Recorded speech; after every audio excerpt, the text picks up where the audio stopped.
you need some sort of backup plan. Like for this property, it's gone over on budget, it's gone over on time. Builders have been hard with this one. Planning was hard on this one. You've got to have that exit.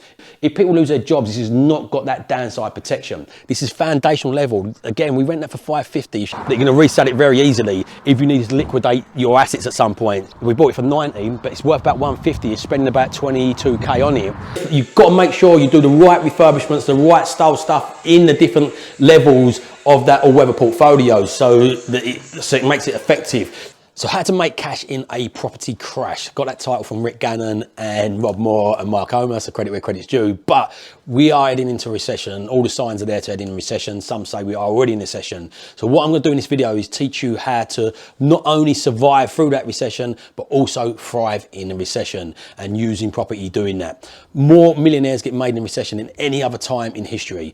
And there's a massive wealth transfer in recessions that happens, and I'm foreseeing there's a transfer of wealth in property at the moment. It's going from the south to the north, so there's a massive opportunity. So in this video we're going to share with you how you can take advantage of this opportunity and how I feel this might be a once in a lifetime opportunity that's going to be left, and it's going to window on this. I think you might have a 5 to 10 year left window of opportunity to execute this. So listen, I'm Harvey, I'm a remote property investor. I'm on patch in my remote location at the moment, recording this. We're going to take you out to some of the properties we're doing. And I've done this all 250 mile away, and this is where I feel most people are missing a trick, especially if you're from the south. If you're from the north, fantastic, these models and the methodology still works. You just not got to do it as remotely, but it's still a powerful thing. But before we get into this, before we go any further, the most powerful thing you can do right this minute, right this second, is smash that like button. It's going to be really helpful for you and for me because it's going to help my ego. But let's get going.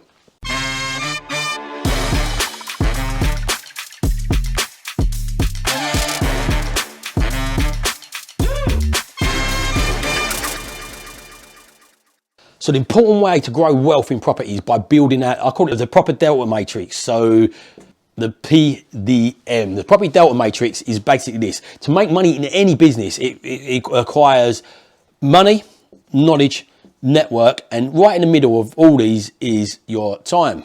So this is your delta matrix, and you want to adapt this to property. You've got to think about building out an all-weather portfolio. So you want a portfolio that can survive crashes and ups and downs. So you need a diverse portfolio of different multiple streams of income. Another one I nicked from the Progressive Boys, but you need multiple streams of income into your business from your property business, and don't rely on this one source and stream of income, but you need to build it up in this property delta matrix. So at the bottom of this property delta matrix, you've got your buy to lets. But just above that, you've got your HMOs and your service accommodations. Above that, you've got your commercial conversions, and above that, you've got your developments. So what it's important for you to do is build this foundation up.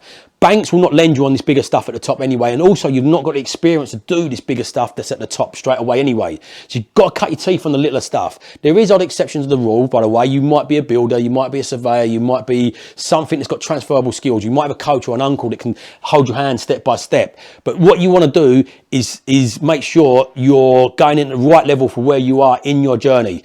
Most of the reasons most people don't get ahead, by the way, is from not taking action. The main reason people don't take action is because of mindset. They've not got the right mindset. They're nervous, they're fearful. And what you want to do then, if you're a bit fearful, you're not moving forward. So when I talk about these property data matrix, I say, look, from 0 to 10, ask yourself, how much money you got? How much knowledge have you got? The knowledge will be experience and all that sort of stuff as well. What is your network like? Have you got accountants, brokers, solicitors, right tax advisors, the right planners, all these different things? And then time, how much time you got? So from 0 to 10, if you ask yourself how much you've got of each of these, this will give you an indication of how quicker you can extend up this ladder, up this delta matrix. But then there's one at the bottom as well, which is, I put a C on that. Is courage, confidence, and conviction. Without any conviction, you're not going to do what you want to do. Here's a quick example of this. When I was a kid, we used to go swimming in pits and used to be a bit adventurous. And my friend come back one day and we found this pit and it's got an 80-foot cliff easily.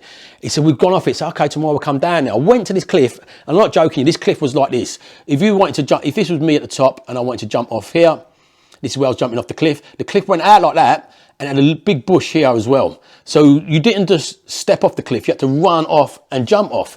And as a result, I got up there and I was like, I can't believe anybody's ever done this. And my mate was going, yeah, I've done it yesterday. If you do it though first, I'll do it again. I was like, no, if you've done it, you do it. But anyway, long story short, I was up there, I stood up there for about 40 minutes and I built up the confidence to go and do it. We went there the next day with a new bunch of friends, and one guy looks at it straight away and just jumped straight off. So his courage is up here. Obviously, my courage is pretty decent-ish because I've done it without seeing anybody else do it, but it's not there. Everybody's got a different line of courage and conviction. I know people who've got money, time, knowledge, and network, but not got the courage. They're always analysis paralysis, going, oh, what if this happens? What happens? They don't convict. And the way you build up conviction is from confidence and courage. Confidence and courage comes from doing it. And if you do it simpler, you build a confidence and build on that. It's like a computer game. You don't go straight in at level 10. It's just too hard. You start from level 1, you build up bit by bit. So make sure you just find the right space for you to start. But this is the stuff that's going to be more recession proof. Some of these HMOs are recession proof. This is a lot more vulnerable. This is really vulnerable in a recession. But the thing is, if you've got a good foundation of these, so look, if you've got 5 buy-to-let properties, say giving you £300 each, so 3, 6, 9, 12, 1,500 quid per month, you then, if you do a HMO, I'm just doing a HMO at the moment and we're trying to get commercial conversion in it. It's not definite. It's a risk you don't. But the reason I'm comfortable with that is because I've got more than 5, but I've got a good income from my foundation here. So this feeds into when you're doing these bigger projects. So if this overruns, this is more complex in the delivery of the refurb. This is more complex in the delivery of the management, everything. But this £1,500 will support this while you're doing a bigger one. If it don't, when the inevitable teething problems happen on these bigger projects, and then same again, if you've got a couple of SAs and HMOs giving you £1,000 a month, you've got 3 of these, you've got 3k a month. So again, that supports you in if you do some commercial conversions. Much more complex, much more things can go wrong, much more moving parts, much more capital needed. But now you've got 4.5k coming in as cash flow to support your bridging loans, your lending loans and your cost if things overrun, if builders overrun, which does happen, by the way. So this is why I don't advise most people jumping straight up to here. But again, look, if you're 10 with money and you're 10 with courage, you might jump further up anyway. So just find out where you are in your journey. So now you've established that, what you want to do is work out where build an all-weather portfolio. I've got this from Dalio. He's got an all-weather portfolio where basically what he does with this rubber is a bit crap, but with his all-weather portfolio, what he does is builds a portfolio where he gets streams. As I said, SAs are more vulnerable to market shocks and conditions. HMOs, especially higher-end HMOs, are more vulnerable. So if you've got that foundation and multiple streams of income coming in, this is what really supports you. So this is what my all-weather portfolio looks like. So if you look at it as a pie chart and divide this in, so of single lets, there's a few different types of buy to let, single let, vanilla, family homes. This is what gives you long-term stability income. But in my portfolio, if we dot this off here, I've got some high-end ones and I've got some lower end ones. You don't want a full portfolio of these. They're high yielders, but more problems. These ones give you higher turnover tenants, but also not protected. This bracket here is basically, we rent these for about $550, and housing benefits is basically £500. So I know if we go into recession and people lose their jobs, I'm covered with these properties.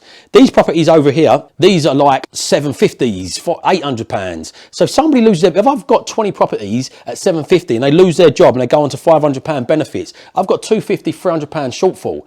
That could really hurt what I'm doing, especially with the leverage, because these sort of properties are a bit more money. So the yields are lower than these, but the benefit of these is they're easier sellers. This diversifies your portfolio.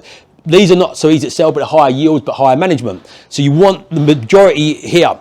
But then what you want to think about as well is I've got a proportion in HMO, I've got a proportion in SA, and I've got proportion in commercial conversion. And even my HMO again, I split this down into 2 sections of HMO. So I've got social housing HMOs, and I've got like just normal higher end sort of style, high-end sort of style HMOs as well. Social housing again gives you the residual income. These give you a lower per month income, but these are fixed. And I've got some of these are over here on them same contracts. These are fixed on like 5-10 year contracts. So I know no matter what happens to the market, that money's coming in. I've got no bills with these, no maintenance, so energy costs go up. On these ones, if energy costs go up, it stings me. There's vulnerabilities. If people lose their job, like one I've just completed, we've just rented the first room in there at 525. The benefits only pay 380, I think it is, or 360. So if I've got 6 rooms in this HMO and they all lose their job, and I've got to dip down from £500 on average a room to 380, it hurts me, and especially if inflation's going up with my energy costs. So, but the reason I've got these is if you go back to the Delta matrix, is I've got this foundation around here to support these ones if they go wrong. The market will come back at some point. But if I'm all heavily weighted into these style ones, or SAs, you know, at the moment, are people going to travel with cost of living crisis and they can't at their affordability? You know, are they going to have these staycation booms, or are we going to go into another lockdown with another pandemic and people, like this goes out? So you want this all-weather portfolio to support the other ends. Commercial conversions are great, but it's developing them. If you get halfway through a development with commercial finance, they can recall a loan. So your vulnerability, so you need a lot of this underneath it. I see this happen to somebody in COVID, like they're great, credible developers, they've developed a lot, and as soon as COVID hit and a shock in the market hit, the bank recalled their money and said, we don't want to lend the rest of this project. And it's halfway through the project. Lucky enough for them, that they've got so much credibility down here and foundation that they went and raised the private finance. But if this is your first project and you haven't got people to raise the rest of that private finance, or the builder messes up, the builder goes bust because he's cost of living on, or he's not aligned his business is for the new inflations and stuff like that, that can hurt you really, really badly in bankruptcy. So it's building it up strategically and correctly. So what we're going to do now, though, is we're going to go out around the area and I'm going to show you some of these properties that we are buying, what sits in these different parts of this all-weather portfolio and in that Delta matrix. So, yeah, as I said, just picked the keys up to this literally last week. So I'm going to show you one I own on this street as well. I've bought actually another one for one of our investors all the way at the other end of the street. If you want to have a look at that, Mr. Cameraman, way down there, number 25, that's for one of our investors. So we've bought 3 on this road. As well, but also I actually own myself, so I've just bought that one for myself. I paid 73 for this. I bought this one for 70k a while ago, number 1 at the end here. And again, this is another foundational one. So when we're thinking about that property Delta matrix, this is foundational level. Again, we rent that for 550. If she loses, well, I think she's on benefits already, so we've got that generated money that gives me protection. What we're going to do now is going to take you to a bigger project I'm doing that is in the other bracket of the property Delta matrix and in the other bracket of the all-weather portfolio. It's not as protected, but because I've got these style property, I've got lots of these style properties, probably 30, 35 style these properties, and then well, maybe 30-ish of these style properties, and I'll show you some of the other ones I've got above that and the reason I'm comfortable getting them and the risk I take behind getting them style ones. So when we look at the property Delta matrix, this sort of house, this sort of area is in that section of the all-weather portfolio of like the higher end buy-to-let. So this is the one we're renovating. It's for one of our investors, but it's like a $750 a month style property. Don't give you protection, but the reason he's bought that is because he's got a lot of protection in his other businesses and around what he's doing. He's built that foundation there. So if you can see around what you're doing, you can just see it's just a different, completely different feel, different target market. The good benefits of these though as well is, as for resales, they're really high in the resale area that you're going to resell it very easily if you need to liquidate your assets at some point. The stuff in the lower end of the property of the all-weather portfolio, like the low stuff, they're harder to sell. You know, this sort of stuff will sell easily with sort of profits as well. So it's a really good diversification that you'll get in your portfolio with these sort of style properties. But as I said, the downside of these is where they're like, this should be worth about maybe 150-ish done up. We bought it for 19, but it's worth about 150. You're spending about 22k on it. And the downside is, because people only need 10 or 5% deposits, and they've got homeowner mindset around here. So it's $750 a month with 2 incomes coming to the property house. It's a low relevant rent in comparison to how much how much money they've got coming in. And where they've only got say up 10%, like maybe 15 grand, they've got the ability to save up and move on. So you usually get a higher turnover tenant in these style ones. The other ones I was just showing to you with like you get long-term like housing benefit tenants. And again, with our housing benefit tenants, we get guarantors, we get rent insurance. So we've got safety, but they'll stay there for 7, 8, 9, 10 years. These are turnover every 2 years, and turnover really does eat into your profits. Again, for 2 reasons, you don't want too many of these. They're good to have in as a diversification in your portfolio, but you wouldn't want too many of them. But let's have a look in. This is the refurb we're doing to this sort of one. Hello? Hello? Hey mate. Just give you a pre-warning, I've got a camera on me, so I'm not sure if your camera's shy. No worries mate. So as you see, look, carpet's going down in this one at the moment. Carpet fitter's there. He's camera shy, so we're going to keep him off. But this is nearly there, this one. This is sort of the style things we do. We took the wall out of this.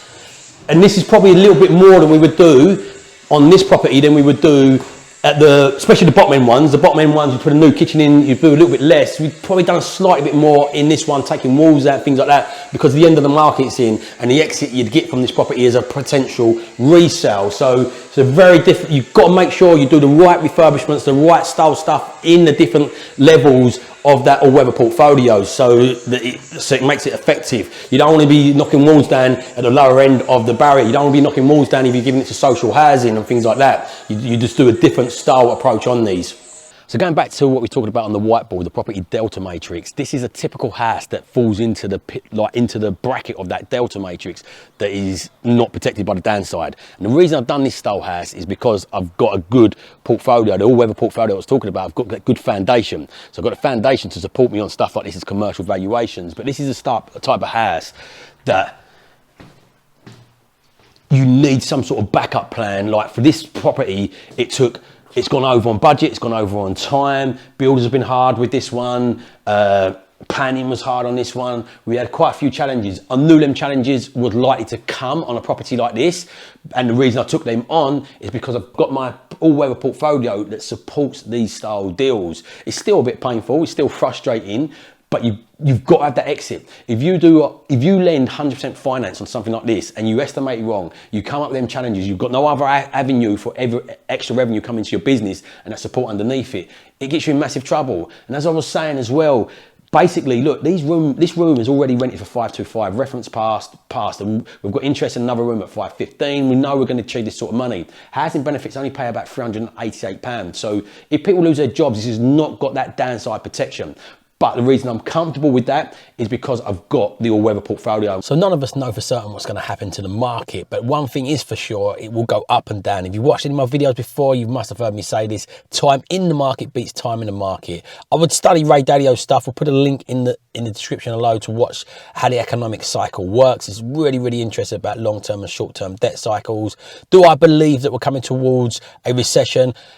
I think we may even be in one there. Watch this video and you'll see my thoughts and views around that a little bit more, but we don't know. Nobody can time exactly what's going to happen. It's about making sturdy investments, not based on what you think the market's going to do, based on them being sturdy investment. Use the property delta matrix to make them sturdy investments for where you are in your journey. Doing the right thing at the wrong time will get you nowhere. If you're a striker and you try and strike at the goal when you're in your own penalty box in front of your own goalkeeper, the likelihood of you scoring is going to be low, even if you strike it the best you can. So you score a goal when you're in front of the goal and you strike it at the right time. And it's the same in property investing in your journey.